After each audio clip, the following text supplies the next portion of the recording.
పిల్ public interest litigation అంటే ప్రజా ప్రయోజన వాద్యం. సాధారణంగా కోర్ట్స్‌లో బాధితులు అంటే విక్టిమ్స్ గాని, బాధిత తరపు బంధువులు గాని కేసెస్‌ని ఫైల్ చేసుకోవచ్చు. అలా కాకుండా కేసుకి సంబంధం లేని ఏ వ్యక్తి కోర్ట్‌లో ఫైల్ చేసినా వాల్యూ ఉండదు.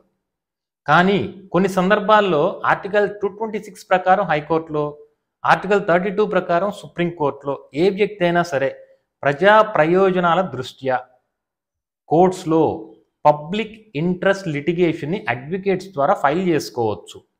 గుర్తుపెట్టుకోండి. ఇది కేవలం హైకోర్టు, సుప్రీం కోర్టులో మాత్రమే ఫైల్ చేసుకోవాలి. కొన్ని ఎగ్జాంపుల్స్ చూద్దాం.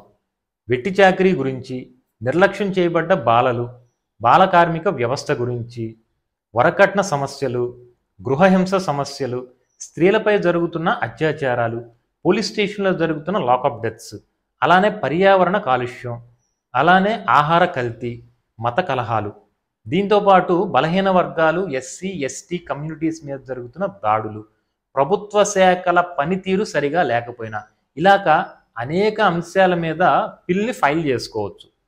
ఇక్కడ ఒకటి గుర్తుపెట్టుకోండి.